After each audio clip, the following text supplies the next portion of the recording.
This was a good one from earlier today. Your State Department today announced it is lifting the global travel warning for American citizens. And that sounds like great news until you realize they don't want us anywhere. It's the other countries that are warning their populations about American visitors. We're not allowed to travel to most countries on Earth. Hell, they don't let us into Canada, no matter how much we happen to love both Martin Short and Lorne Michaels. NBC News correspondent Helena Humphrey has an update on what Americans should expect if they were hoping to travel anywhere anytime soon. There was a time when an American passport could take you almost anywhere. Before the pandemic, this was a ticket to 185 countries. But now, with the US still struggling to get its case numbers under control, an American passport is a ticket to almost nowhere. Just 9 countries granting access without any restrictions. The list is short, but some popular holiday destinations are still open, including the Dominican Republic and the Maldives, small island nations dependent on tourism for survival. Mexico, Turkey and Tunisia are also welcoming Americans, but in Europe, a travel ban on Americans leaves just Albania, Kosovo, Serbia and North Macedonia restriction-free. There are another 23 countries you can head to, but they come with restrictions.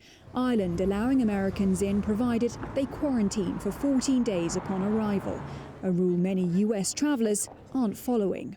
Aer Lingus flying flights from out of Texas and Florida is absolute madness, because I think by the time they get to our door or they make it into our restaurants, I mean, it's just too late, like, for us to try and do it. We can try and police it, but we don't have the resources.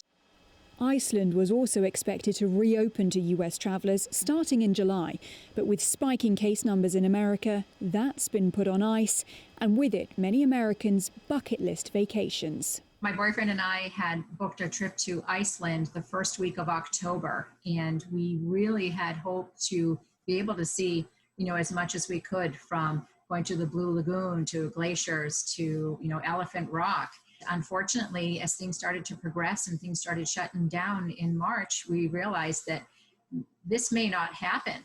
And with summer travel restrictions constantly changing, federal aid for airlines expiring soon and a global travel industry bracing for a $2 trillion hit to its revenue, industry experts say travellers should think twice before booking that winter vacation. I would definitely say traveling to continental Europe over the holiday season was probably a no-go right now, especially if you're going to be planning your travel after October 1st, where we don't know what's going to happen with the airline industry. We don't know what's going to happen with their flight schedules, how long the pandemic will continue on into 2021.